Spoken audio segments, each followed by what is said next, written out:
Hello, everybody. Welcome to SoCal Loopers. We have a really interesting speaker today. You will meet Dr. Roman Hovorka, who is from the Institute of Metabolic Science in the Department of Paediatrics at Cambridge University in the UK. You will learn a lot about him. But before we go further, we'll do our regular disclaimer, because this is a do-it-yourself project. And the Loop app is a do-it-yourself closed-loop algorithm and user interface developed through the work of community volunteers. While it may seem obvious, please consult with your healthcare professionals regarding your diabetes management. And it is important to understand that this project is highly experimental and is not FDA approved for therapy. Therefore, you take full responsibility for building and running the system, and you do so at your own risk.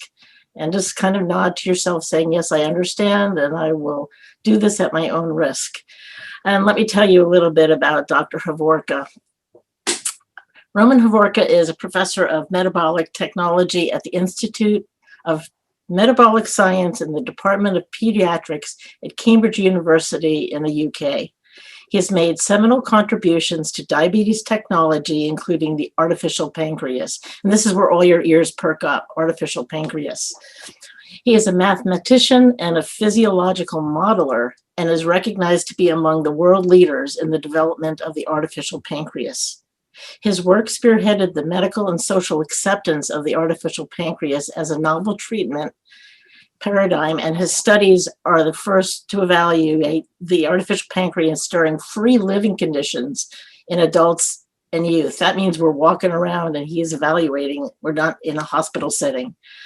He developed the CamAPS FX closed loop system, which is, I believe, made available through Advanced Therapeutics in the UK, which also supplies the Dana RS pump in the UK, and also the Dario blood glucose testing system. I could talk more about Dr. Hovorka, but I think it's time that you listen to him. He's live from the UK. Thank you so much for being here today, and I will turn this over to you. Thank you very much, Jana, for the invitation and introduction of my work. I'm humbled to be here, and we had a lovely chat before this call, and I'm admiring your group who puts yourself together to make the best of available technology to improve quality of life and also get the best of the existing technology. Can you see my slides? Yes. Okay. So what I'm going to talk about is the CamAPS FX system. And where it came from, what is the evidence for that? Again, the disclaimer is the CamAPS FX is a regulated app. It is currently regulated and it has been approved for use within the European Union. It is commercially available in the UK, but it has not been approved in the US at this time. A little bit more of my disclosure as well. So I do work, I'm based at university, but I work closely with the industry. And I also set up a company called CamDiab, which commercialized the CamAPS FX system as the vehicle how to get it out into the world.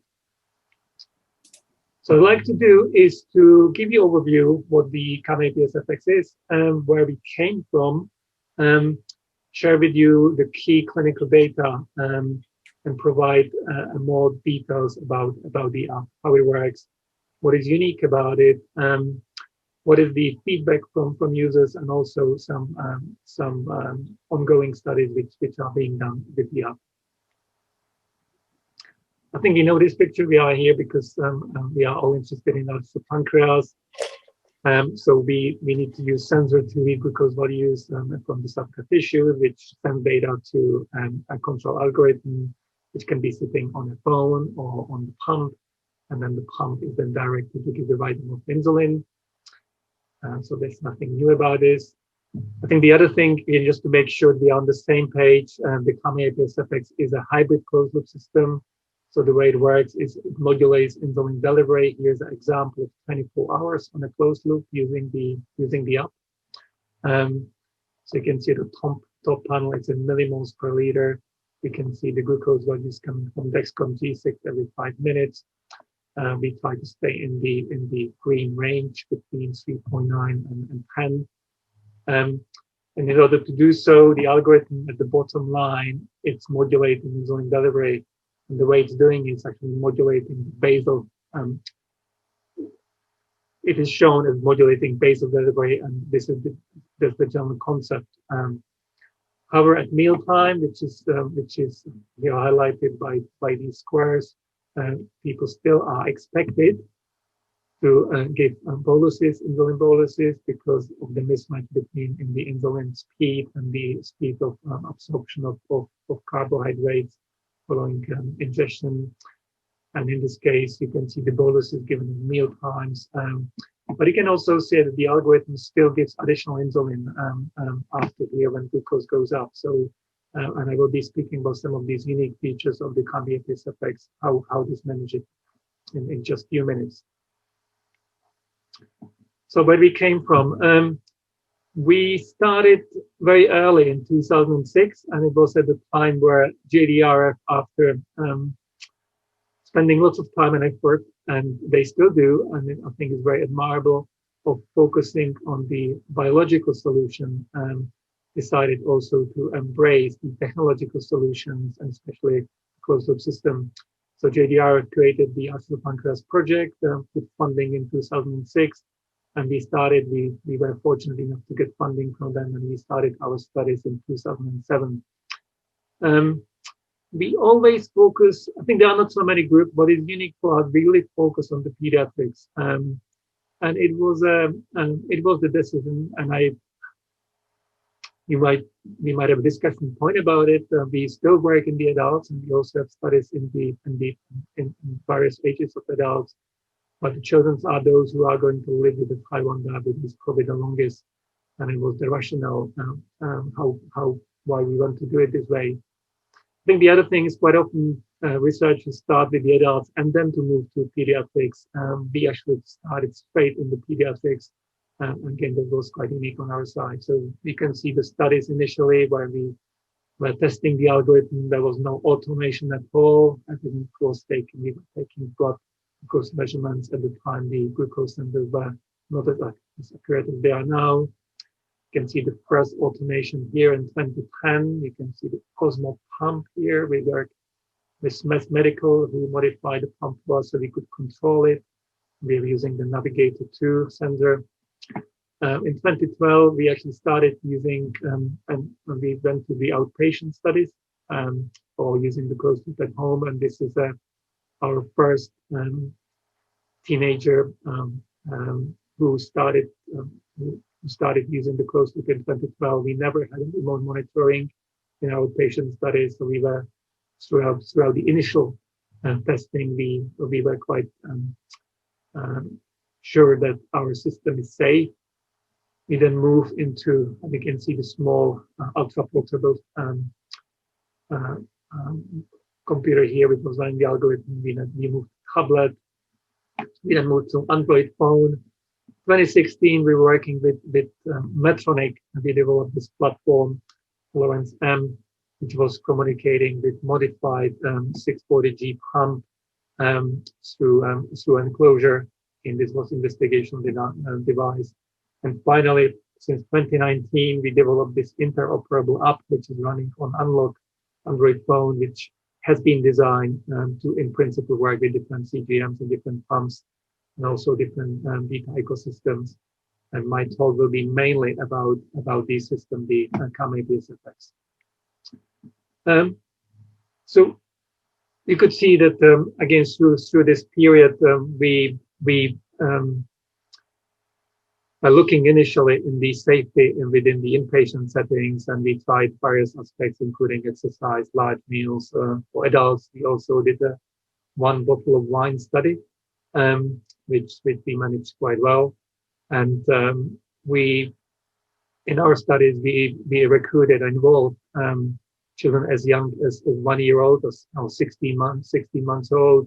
We also had children, adults. And also we done a number of studies in pregnancies, type 1 diabetes pregnancy. In the longer studies, we demonstrated the reduced glycated hemoglobin, increased time in range, reduced hypoglycemia, and also improved quality of life. And these are the general characteristics of closed loop system. I think what closed loop system also differs in probably the extent of these aspects, and possibly also the usability aspects.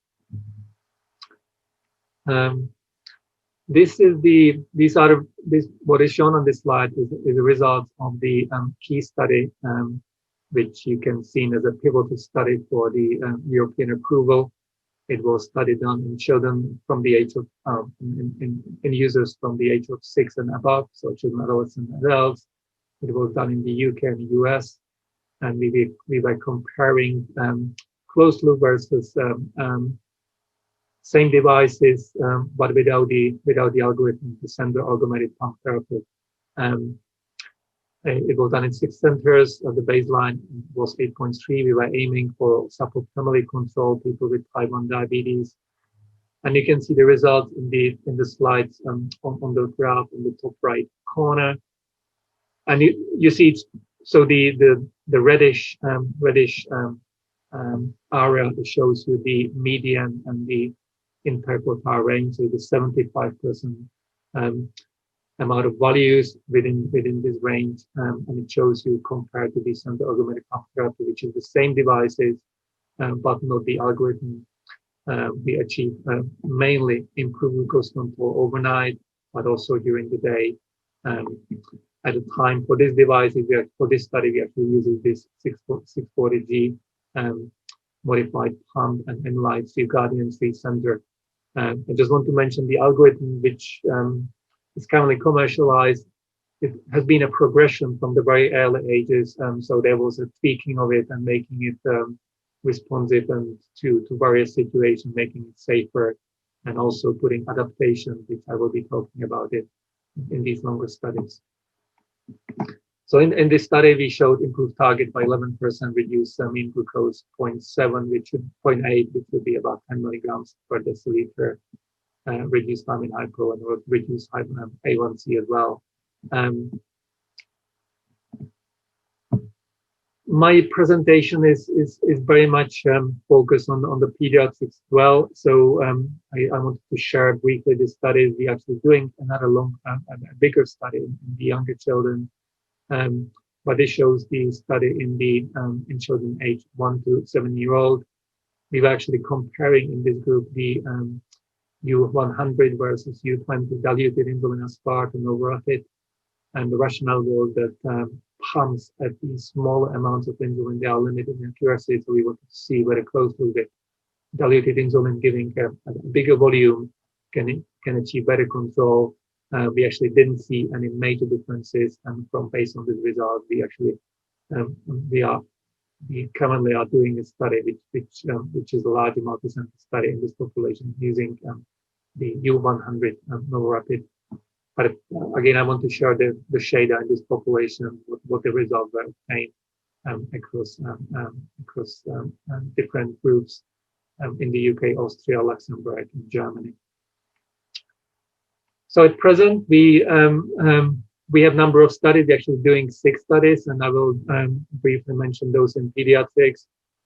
So we are doing the CamAPS study, which is the 8-month study in 74 children aged 2 to 7-year-old. That should be finished in mid-2021, despite COVID. This will be probably the longest study of closed loop.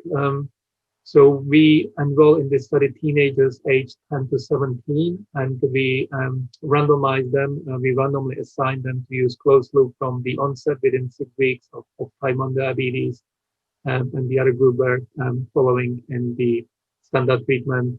And the study is planned to continue for 4 years. We actually finished the first 12 months for everybody this summer, but some of the people will be on the closed loop in February 2021 for the 4 years. So it'll be a long study demonstrating the characteristics of use of closed loop in this population and the teenagers we all know is one of those most challenging populations to manage type 1 diabetes. Actually, we find it also in this group of teenagers. Another study was just finished this summer. 133 participants. It was done in UK and US against suboptimally controlled adolescents and children with type 1 diabetes. We actually have another study right now ongoing. We finished recruitment. It's closed loop in those age 60 and above. Another study which is ongoing is type 1 diabetes, a study in type 1 in pregnancy with type 1 diabetes throughout the pregnancy, and that study recruited like 40 out of over 100 participants. So why do we focus on the pediatrics? We collected data from our studies, and we look at it how much there's a variation of insulin needs. So we look at a 24-hour period, and we're looking how much in one subject or one user there is an insulin change from day to day and also from night to night. And we found that the biggest change of insulin needs is in the youngest age. So in the younger ones, if you look at night to night or day to day change, they are the one where there's the highest variation. And one of the reasons why it is the population, but it's the most challenging to maintain safe and good glucose control, and it's one of the reasons why I'm focusing on this group.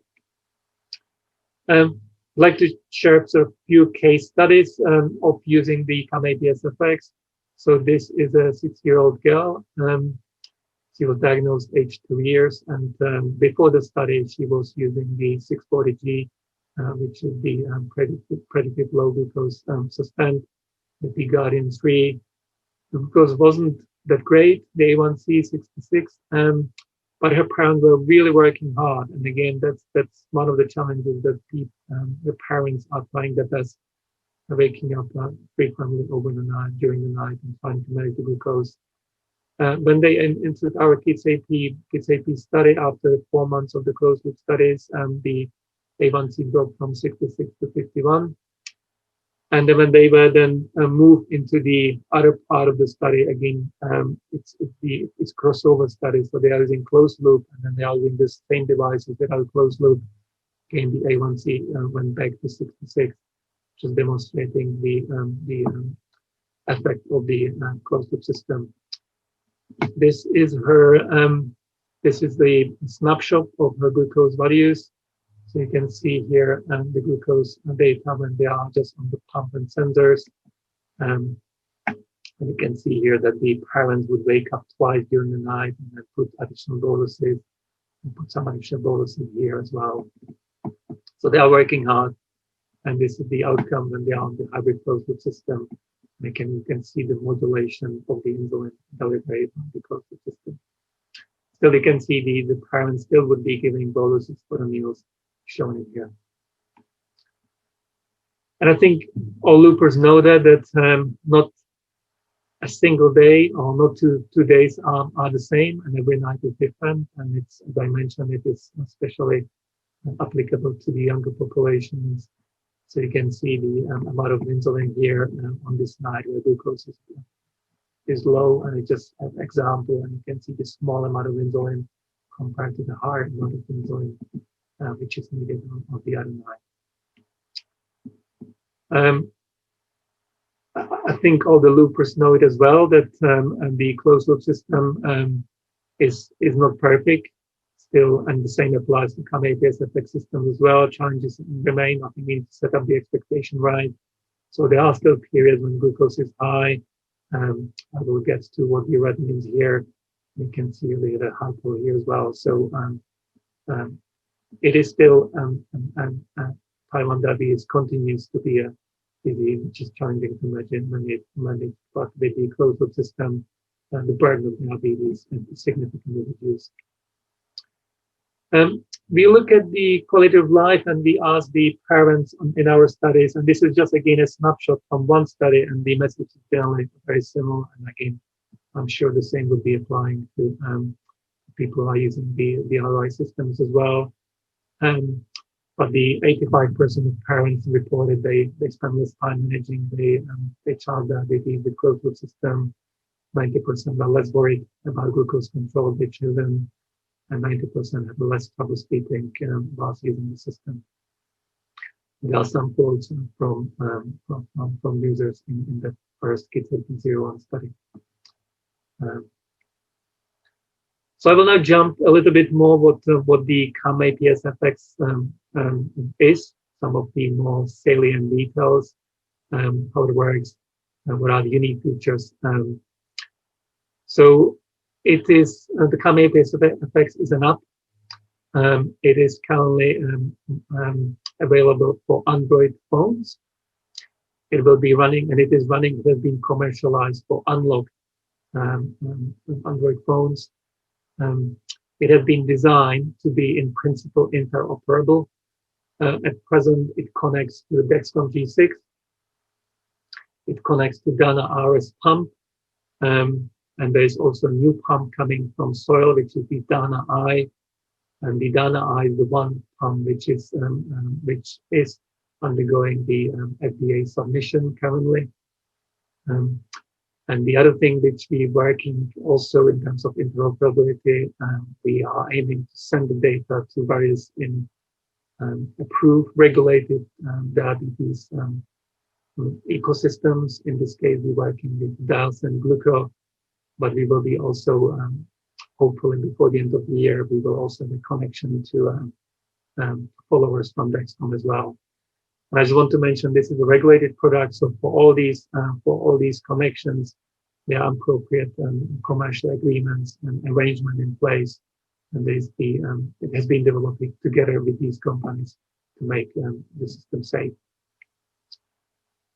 So what does the CamAPS FX include? The app itself, it has as part of it the Cambridge model predictive control algorithm, which we developed over the decade or so.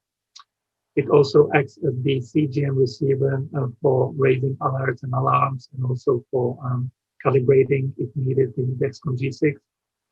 So it replaces completely the Dexcom G6 app. It is a bolus calculator, so you can bolus from the app. The bolus calculator is actually a copy, or is a replica of the Dana RS bolus calculator, so there is no innovation in that space. And we can send the data to the DialSense for nearly real-time monitoring, and also for review by healthcare professionals. So there's no need to connect the pump or CGM to any device. The data will be going straight into the cloud if there's internet connection. And also we have, because we don't have Dexcom followers, we also offer real-time SMS alerts and for guardians and parents. And for that reasons, actually our app is not available on the Google Play. It's available on the Amazon App Store. And the reason is because of the SMS functionality. Google Play doesn't allow it to be placed there. They allow only those apps with the core SMS functionality to be there. So that's the reason why you can't find it on the Google Play. A little bit more information about the algorithm. So it is simple to set up. So when you're setting it up, and that's one of the important features, is that you put just body weight and total daily dose. You would normally require to put a median or average total daily dose for the last 5 to 10 days. And then the algorithm can work in straight from there. It modulates the basal delivery, so you can see the screenshot of the app when it's turned into the landscape mode. And the distinctive feature is that it's highly adaptive. So many of system, and I will go to some that comparison of the commercial system. They will work depending on the setup of the pump, of the correction factors, on the basal rate. Here it is not the case. So the algorithm is making the adaptation all the time. So it will be finding what the overall total daily needs. It will be splitting the insulin needs during the day. So there's a pattern that at certain part of the day, a user needs more insulin. The system will learn it. It will also learn whether the postprandial or the bolus is too big or too small. If it is too small, it will top it up. So behind the scene, it has its own estimation of the carbohydrate bioavailability or the correction on the insulin to carb ratio, which is used by the algorithm. And as I mentioned, all these settings are independent of the basal dose settings. People still can do correction boluses. They can still indicate the meal. So, for example, the algorithm, if is given a meal, the algorithm will act on that. And similarly, if people are giving the insulin, the algorithm will take it into account.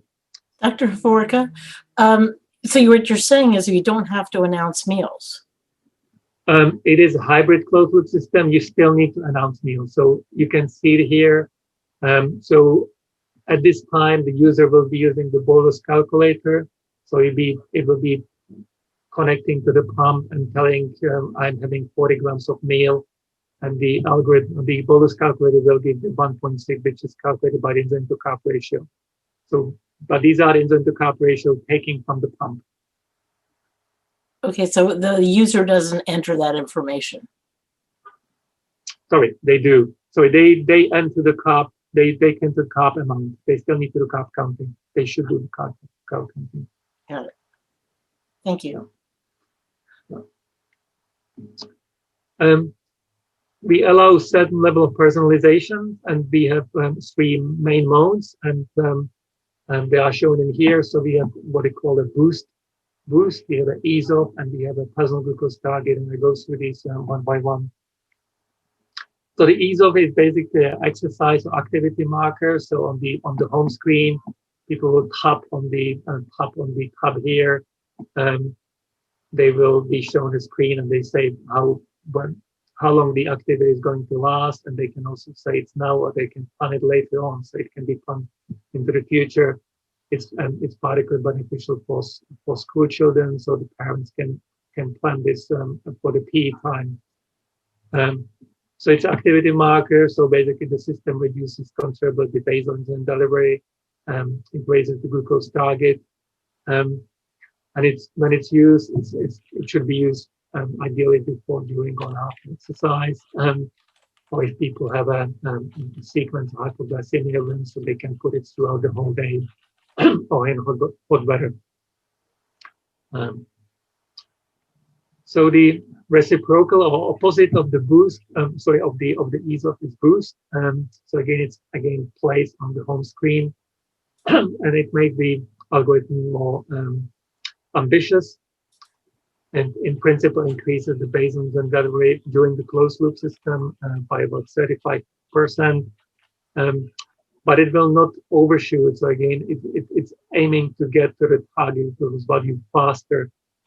We can assume that it's like changing the correction factor. It is not done really like that, but it's a good analogy.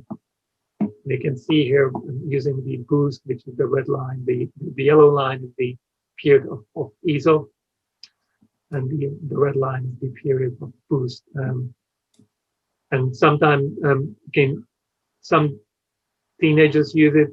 It is used sometimes for growth hormone pulses, or then for premenstrual periods. Sometimes people use it for postprandial hyperglycemia if there is if there's a pizza or a meal which is a high fat meal, and also for low grade illness and not requiring 6-day rules. I think the other feature, which is quite unique to other commercial systems, is the ability to set a personal glucose target. So the default target is 5.8, which is about 104, 105 milligrams per deciliter, but it can be adjusted at different times of the day. So people can set different targets. The minimum is 80 milligrams per deciliter, and the maximum is 200.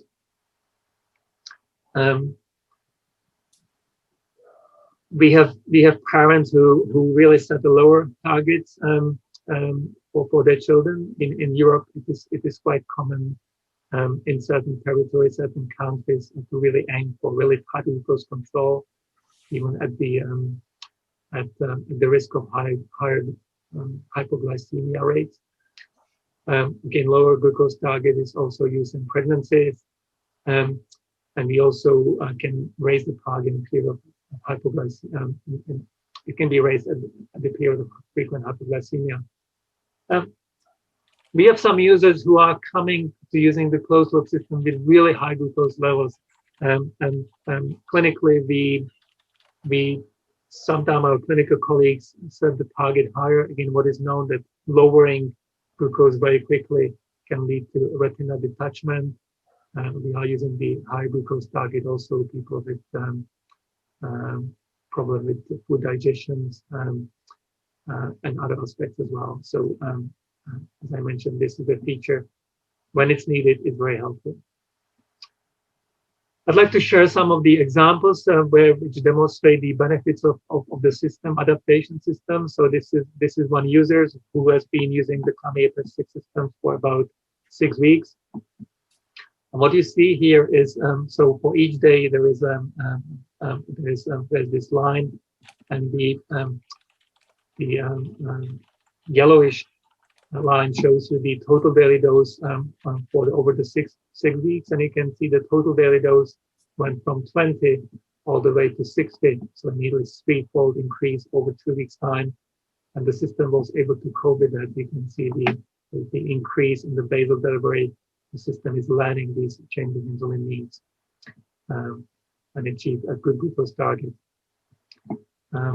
There's another subject which, again, the insulin needs over, in this case, I think it's a little bit longer. It's nearly 2 months, went from 20 all the way to 80, again, showing the quite differences in insulin needs. And again, the system, what is unique here, you don't need to, as a user, do anything with the system. The system will continue working, will be adapting itself.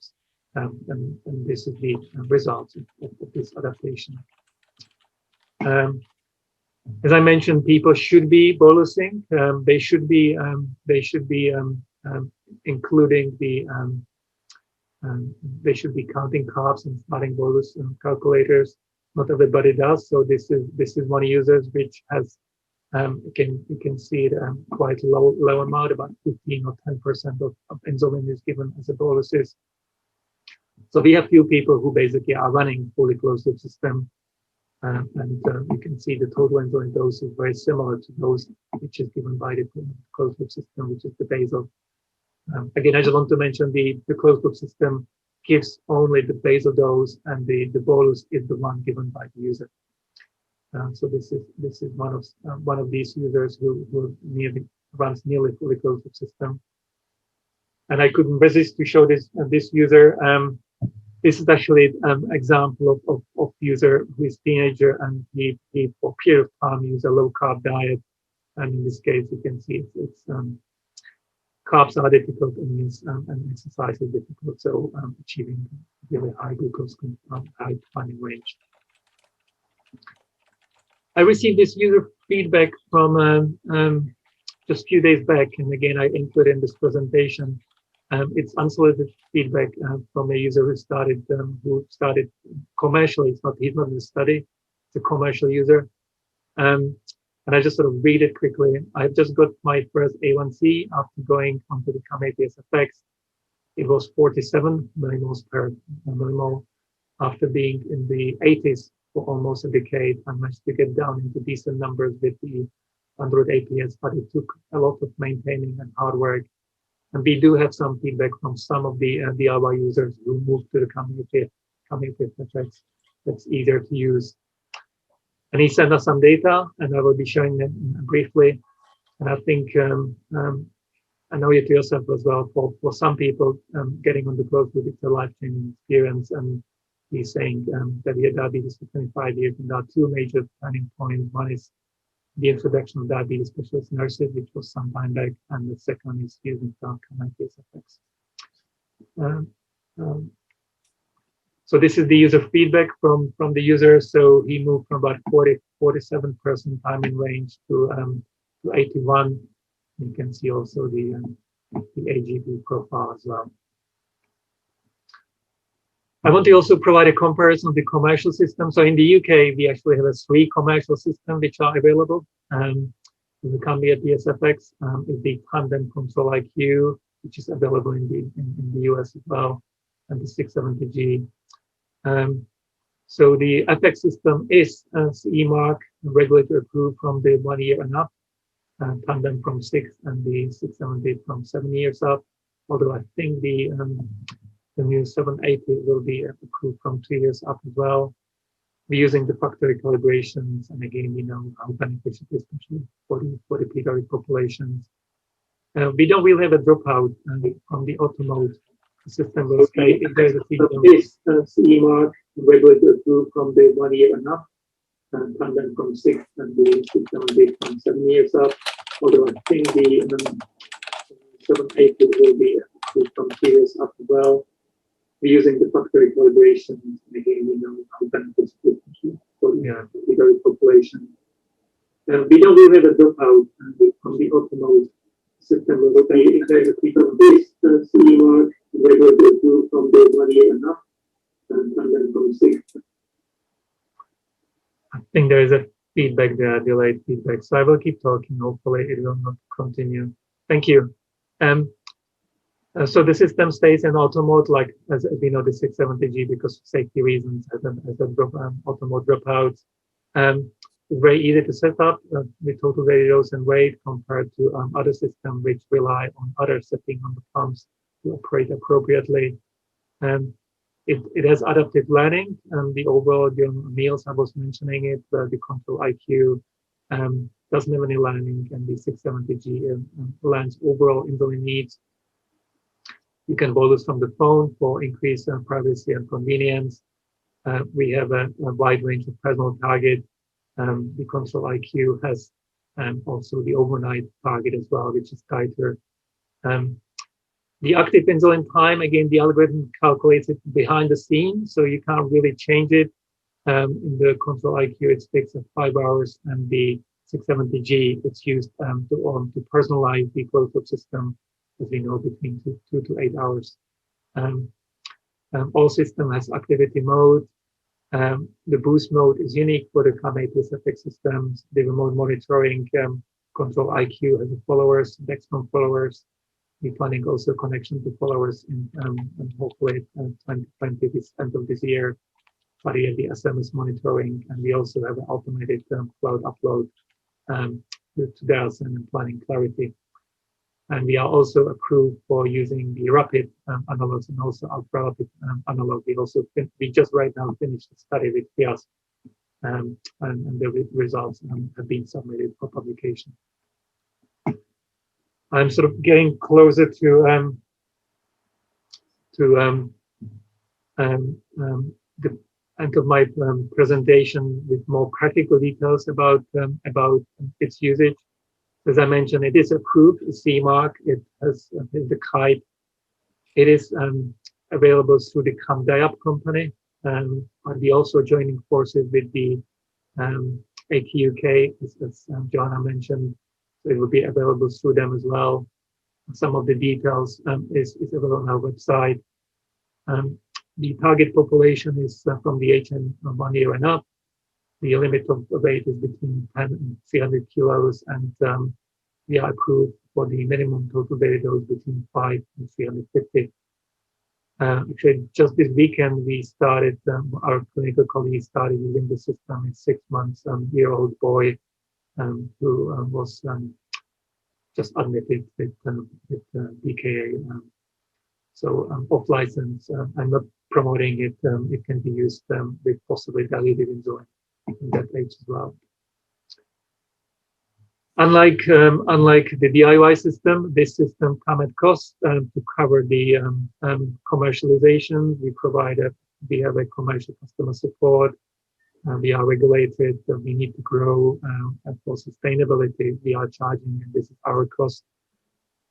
It actually comes in one way as a 1 cup of coffee per day. If you want to calculate like that, but it comes. It's a separate cost from the pump and from the CGM. It is currently available for those who are willing and able to self-fund in the UK. So people can subscribe to it in the CamAPS website. people will be expected to have their own training on the Dana RS pump or Dana I pump and Dexcom G6.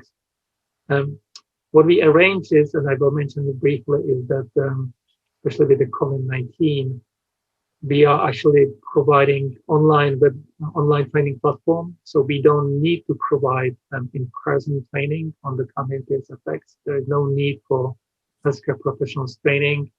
The app can be downloaded from Amazon App Store and can be unlocked through the trainer, which could be the user or healthcare professional. So it is currently available on, we are trying to make it more widely available in the UK and potentially outside UK as well. And these are the NHS Trust hospitals where it's currently available.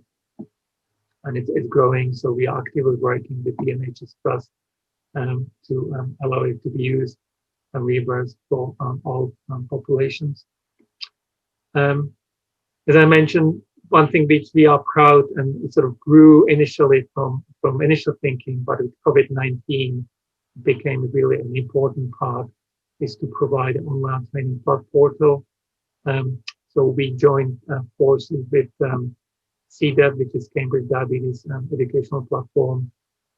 They have a long-standing experience in developing online training, and we asked them to create an online training for the CamAPS FX, which they've done. Currently, we have training, the core training, which people need to undertake to be able to use the app. We also have the carbohydrate counting skills refresher, and we also have the Dana pump refresher, which people can get update on the Dana RS. We also have a school training, so especially with COVID-19, so if people of the children are being sent to school with the app, the school staff can undergo the growing training on the platform. There's no need to go to schools in person, which has been the case on previous occasions. We also running a series of webinars, and we actually done right now on the towards the end of October 2021. We have the 2 seminars, one in the introduction and then getting ready with the CamAPS FX. It's available on the CDEP. The recordings are available on the CDEP website as well. Again, that CDEP website is available through the links from our CamAPS website as well.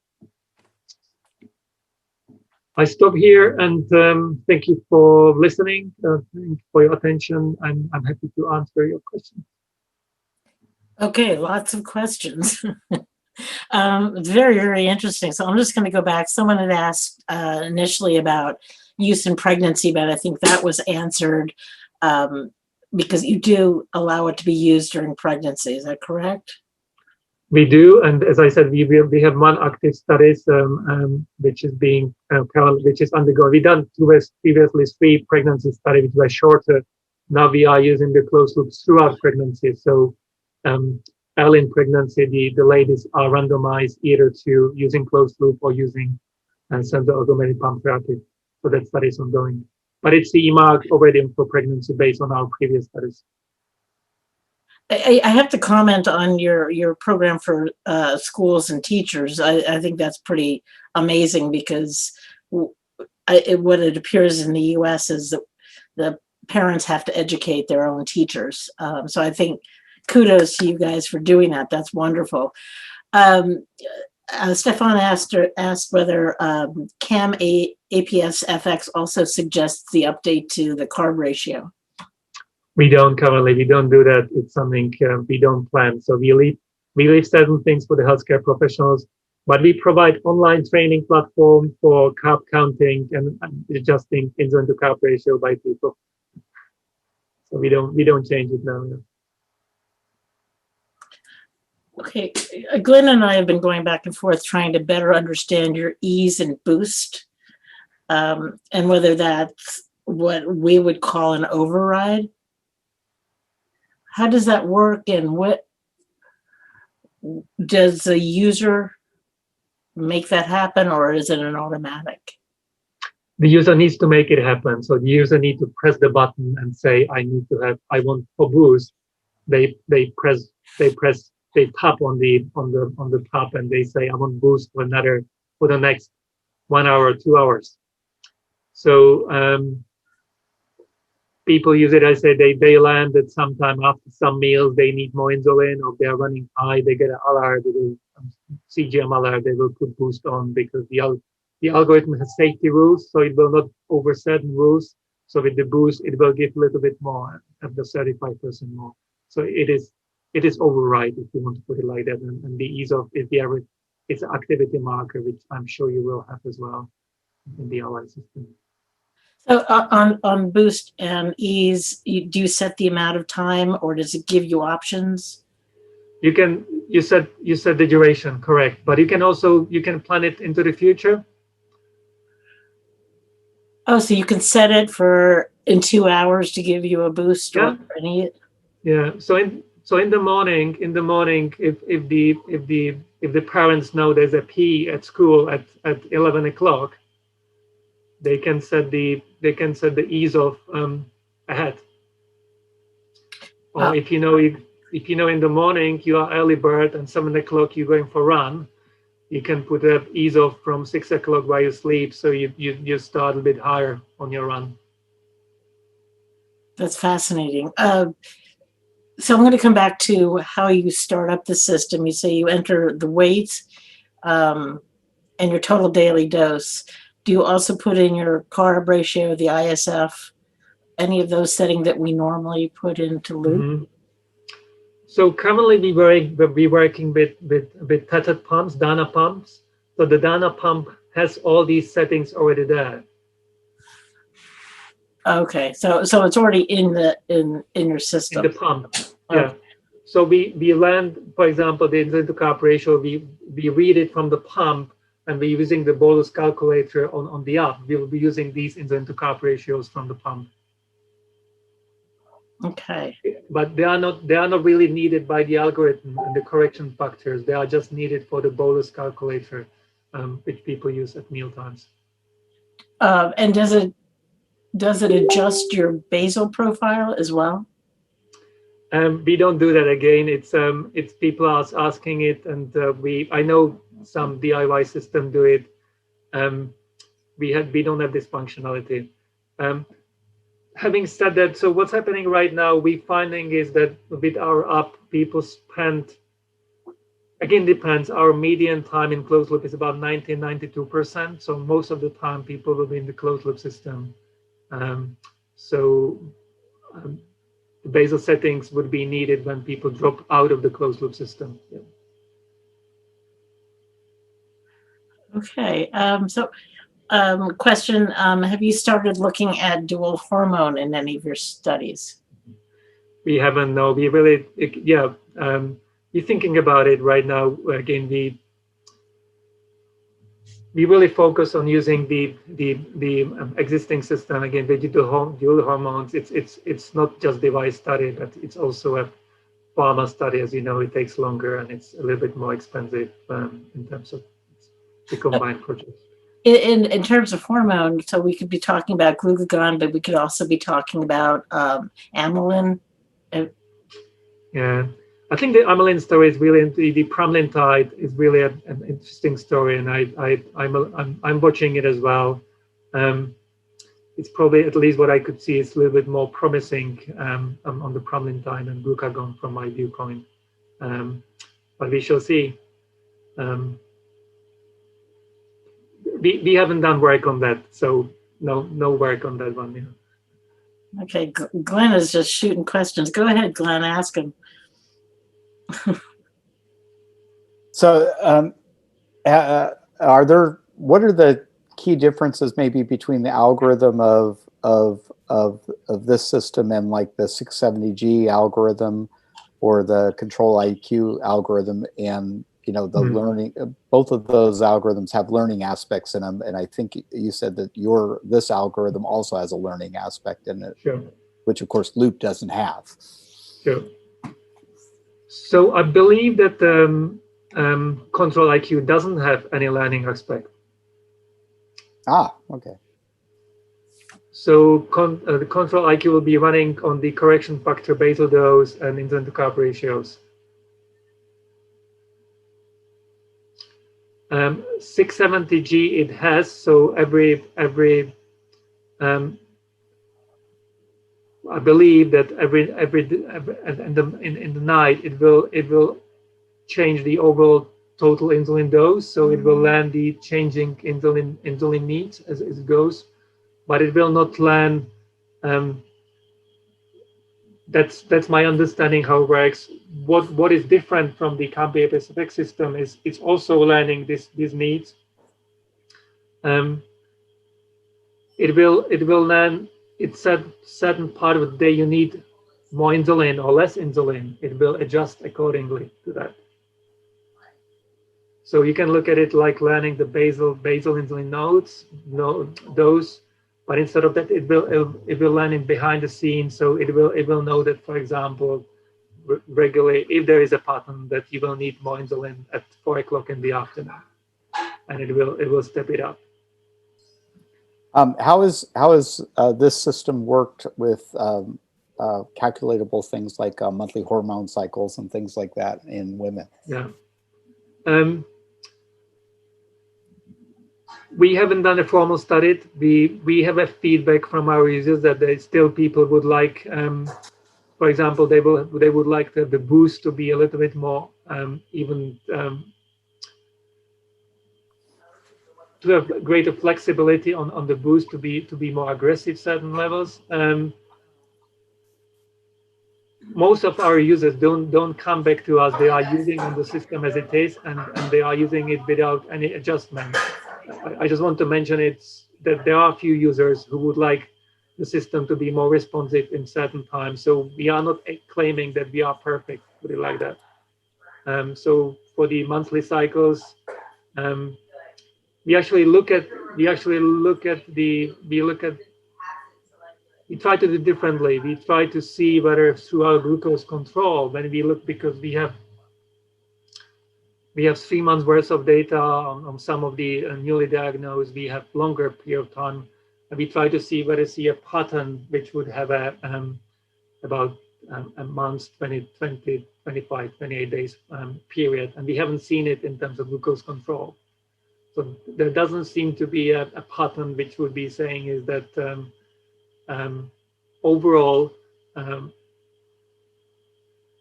the system is not able to cope, and this was in females, that the system is not able to cope with the menstrual cycle. But there will be individuals where it is different. I just want to admit it, that not there will be individuals who would like to get the system to be more adaptive, or they need to put a boost at certain period of time. Yes, as all of us with diabetes know, there's about 100 different factors we deal with every day, and no system can take care of all of them. Yeah, exactly. So it took me a little bit longer to say it. You said it very succinctly. Joanne and I were actually chatting about what makes a system a hybrid system versus a non-hybrid system, and the assumption I'm making is a hybrid system is only defined by that you gave it some sort of parameters to start working with, like you're giving it you're announcing carbs, or if it was a non-hybrid system, you wouldn't be announcing carbs, you wouldn't be giving it any starting systems, you'd just be turning it on. Mm-hmm. And that's ultimately the definition of a closed loop system. Is that agree with your definition? Yeah, agreed. Again, I try to make distinction between what I call, or some people call, fully closed loop system and hybrid closed loop system, and the fully is the one which is working without any input around the meals and exercise, etc. Agreed. So again, normally I just want to 670G and Control IQ. They are also titled as a hybrid closed loop system, so it's very similar terminology for these systems. Yes, and I would consider looping also still definitely in the hybrid category, because we're essentially giving it all the starting parameters and not even giving weight or anything as a starting parameter. Mm-hmm. Does your system learn ISF as well, or does it even take that into account, or is it adapting all the time? ISF. Insulin sensitivity? Oh yeah. It's these are the factors which the system will be, which will be learning, and it will be learning at different time of the day as well. So it's again, in principle, the correction factors insulin sensitivity. So that's the system. What the system has inside it has a model, mathematical model of glucose metabolism with various parameters, and these parameters are updated. There's lots of adaptation going at the same time. So if glucose is going up, the system will be learning that potentially the insulin sensitivity or resistance is reduced and will be giving more insulin. But that information is then processed retrospectively for the previous day. So there's a responsiveness for each of the glucose values, but also then for the previous period. So now I'm going to talk to you about some, so how we can use it. So this is now only with an Android phone, but I did see iPhone somewhere. So what is the plan for use with iPhones? We just need some money to put it on the iPhone. It costs money. So we actually have some users, and it's not ideal, but we have some users who have iPhone, and they have a Android phone just from the APS, for the CamAPS FX.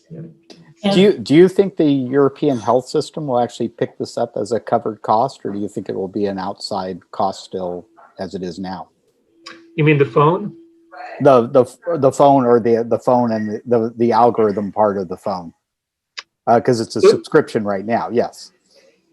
So I think I mentioned it. So in the UK, currently we commercialize just in the UK. We have a number of people where the healthcare system is covering it. Yeah. We have both. We have those who self-fund. Also, we have people who are covered by the NHS.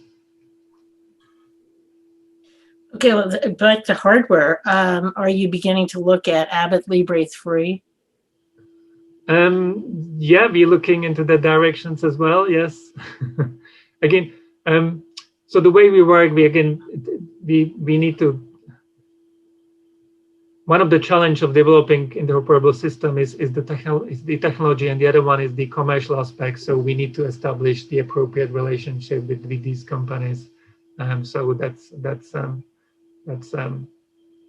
before we can move ahead. But the Libre 3 looks like an interesting sensor. I agree. Is that a big leap to use a different CGM? So for us, we actually we've done in our closed loop system. Over the 10-15 years, we used Navigator 1, Navigator 2. Because it's a Navigator. You might recall, some of you, it's the predecessor of Libre. We use Enlight, the original Enlight. We use Enlight Guardian 3. We use Dexcom 7. We use Dexcom. I think we use G4. So we went through that. So we understand these sensors, and lots of our studies were done with Navigator 2, which was it's still a glucose sensor. So moving to Libre 3, I don't see any issue in terms of performance. So let's talk about the Dana RF. I was scrambling last night to find out where that stands in the US FDA approval process. I understand they have applied. Are you aware of any of that? And is Dana the only pump that you will work with? So my understanding, which I think is publicly known, it's not the Dana RS which is being submitted to FDA. There's a new version of Dana I. And the Dana I, one of the challenges to Dana I is the AAA batteries. The Dana RS had a proprietary battery, and is one of the challenge about the proprietary batteries. So understand that the Dana I is under submissions, but I don't know the details when and whether it will be available in the US. But just to let you know, we already are compatible with the Dana I, so we can work with the Dana I. It is being rolled out right now as we speak in the UK. So it looks like this. So this is Dana I pump, and this is your. So these are the two pumps. Dana RS and Dana I, very similar. There's some other slightly different functionality on some of these aspects entering data, but it's a AAA battery. So your question is, do we want to work with other pumps? Yes, we are exploring working with different pumps. There is nothing imminent which I would be able to share right now, I'm afraid. It's interesting in our community. I don't have a number yet, but I would think the majority of loopers right now are working with Omnipod, because it's a current pump, it's not an old pump. And there's also a happiness with no tubing. Do you see any patch pumps, microneedle pumps, anything coming up that you are keeping your eye on? So we, again, behind the scenes, we talked to a number of developers of various pumps, and we looking. So there's an interest both for those pumps and also from us to connect to these systems. So again, I'm unable to share any specific details, but it is the future. Again, as we know, the closed loop therapy is the future of the Type 1 diabetes, and making systems more wearable and making patch pumps is the way to go. So it's something which we working or engaging with. Got it. We'll watch you. A question about the insulin model that you use. In the DIY loop, you have some options for a pediatric, an adult model, a Walsh model, a Fiasp model.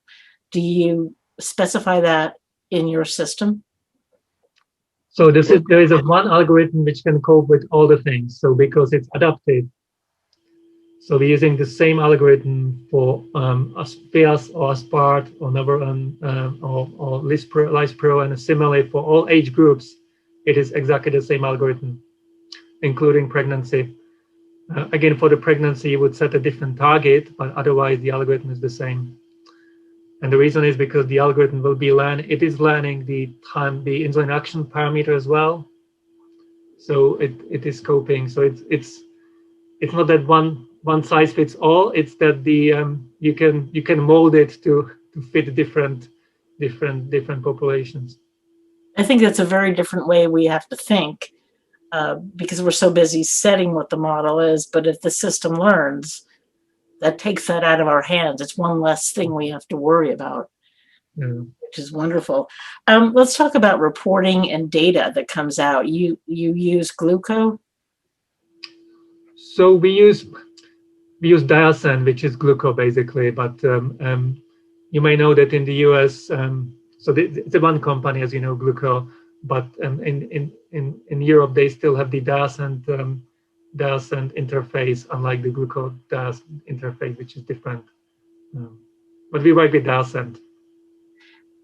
Is there can it be used in, we tend to use Night Scout, and also in the US there's quite a bit of usage of Tidepool, which isn't real time, but will other systems be able to pull data and give us real time information, or only Diasen? Yeah.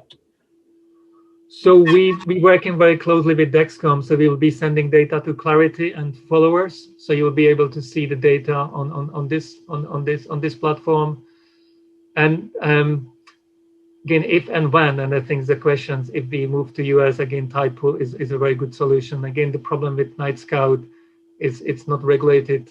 Again, that's the challenge, is the regulation, regulated software. And so we have a firewall where we can, because of our quality system, we are unable to engage. We're going outside approved systems.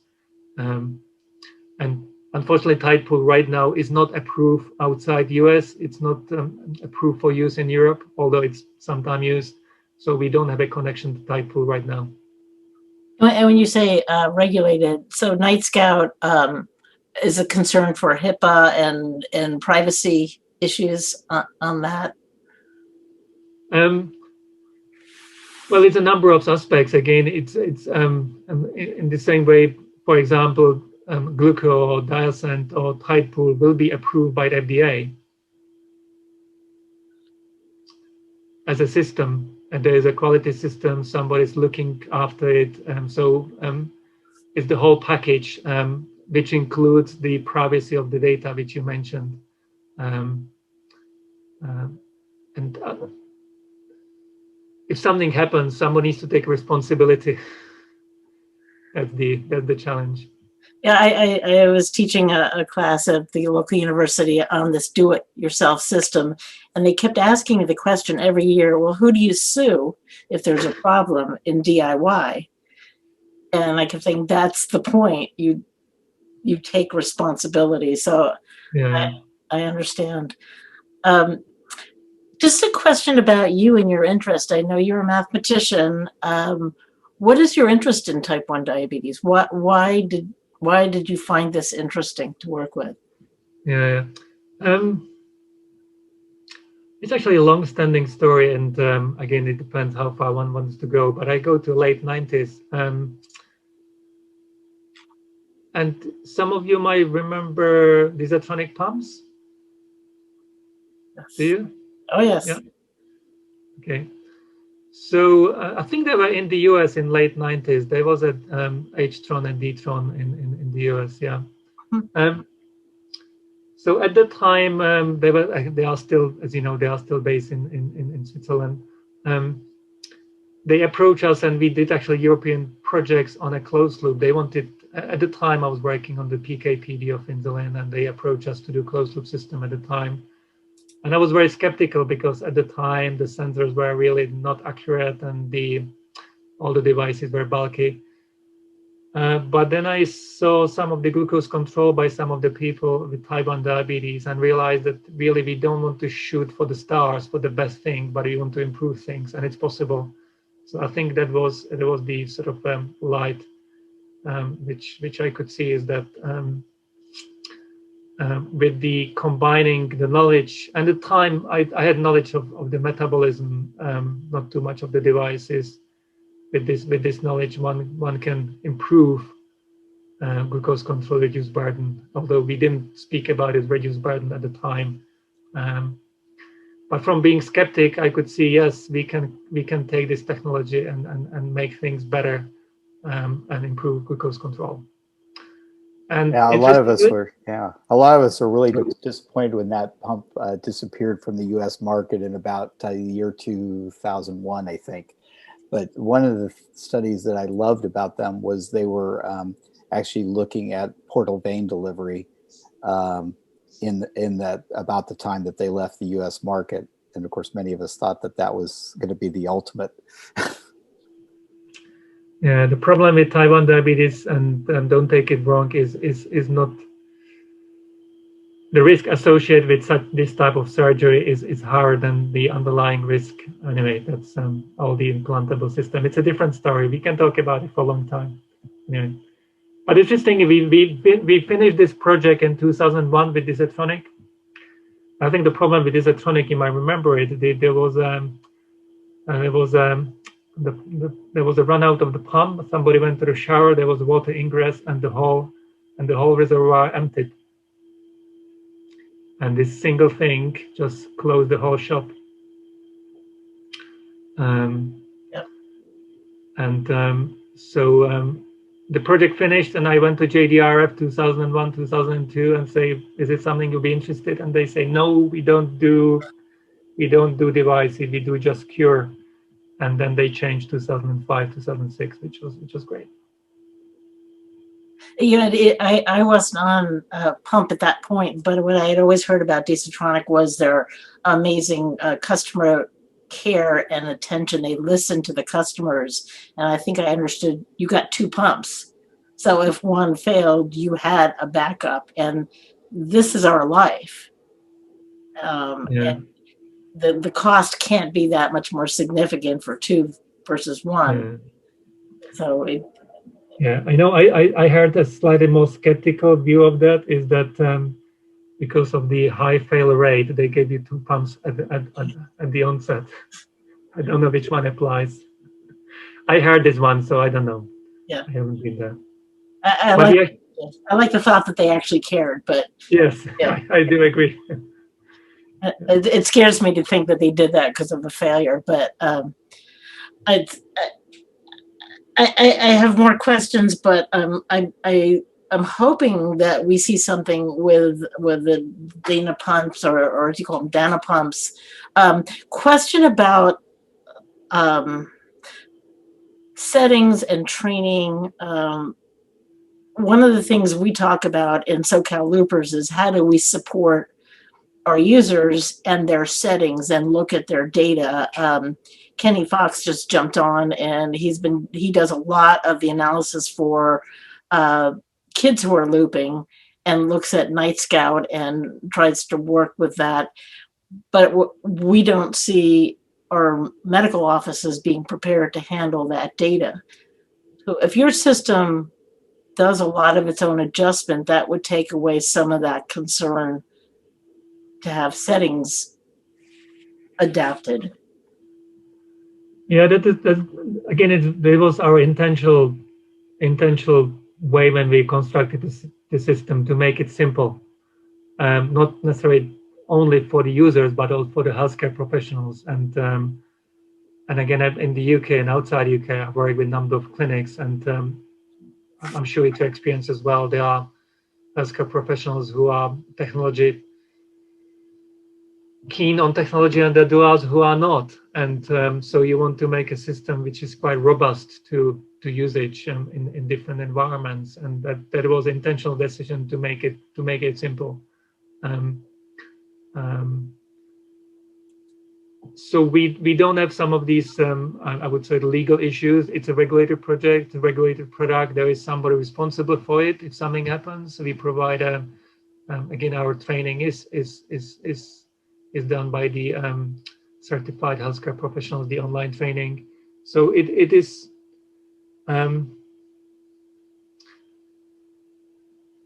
just want to mention is that from my viewpoint experience in the UK, one of the rate limiting step of why to use it for closed loop system is access, is the money, but I'm afraid to say so also the healthcare professionals who are overloaded with lots of stuff and don't necessarily have time and the energy to learn about new technology, although it can be changing the life of people with type 1 diabetes. And it's reality. It saddens me, and it will take some time to get there. But that's the situation. Do you see an opening up of opportunity for non-medical people who have the mathematical or the computer science background to be somehow certified to also do this data? Some of our admins are super duper, but they aren't medical professionals. But I would trust them way faster than my endocrinologist who just pats me on the head and says, good job. Do you think there will be an opening, or is it a liability issue? I think there's an opening, and it is a liability issue.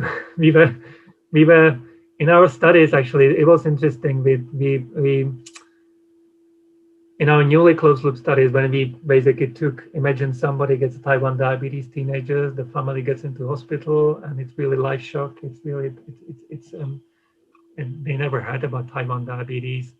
And then they are approached and they are asked, do you want to be on a closed loop study? They don't have a clue what closed loop study is. So we tried to create a buddy system where people could communicate with somebody else and then get an experience from that. It didn't really work that well, and there were issues raised about you need to have a good buddies. You don't want to have buddies who provide advice which is not appropriate, and that's the challenge again. It's all the legal issues, and so I think there will be close-knit communities where it's probably more trust, but how you widen it up to scale it up, I don't know. It is interesting. Having said that, in the UK, at least in clinical trials, there is an interest to involve public into designing and running clinical trials. So in clinical trials context, you could see something that's happening, and practically, I don't know, it is challenging. In our commercial world, and again, look at it, does it exist in Dexcom space? Does it exist in the 670G space? Not really. We actually have a strong belief in the diabetes system, and we have a little group that somehow formed. I'm not quite sure exactly how it formed, but we have each other's access to Nightscout. We have each other's data settings and family contacts. And when we try to take that on a larger scale, it doesn't seem to scale. But we know it's important. If you can find funding to figure this out, we will work with you. I think it's essential to have diabetes who manage their diabetes in a similar way, who have the same personality to manage things, and are willing to access in a point of need. Just not quite sure how to get that community together. I agree that if it could be peer support, it's really talking about a peer support, and somehow make it reliable. Difficult. You find the funding, we'll join you. Yeah, well, you need to, again, maybe you want to find a funding. Do you know Hemsley Trust? Hemsley Trust is that's the one who I would see is they might be interested, because they are the one who look after communities. They are the one who might be interested in this space. But I think the legal challenges is there. Yeah. Yeah, absolutely. Well, I want to thank you for your time. I'm assuming it's about dinner time for you. Thank you for joining us. Thank you for sharing. We're going to watch what happens with the Dana pump in the U.S. But if there are any further questions that come up, I'm going to send them over to you. But thank you so much for your time and for the work that you do in our community. Pleasure. Thank you for listening. Thank you for the invitations, and good luck with everything, especially, well, everybody should stay safe these days, but thank you. Thank you. Thank you. Thank you very much. Bye-bye. Bye.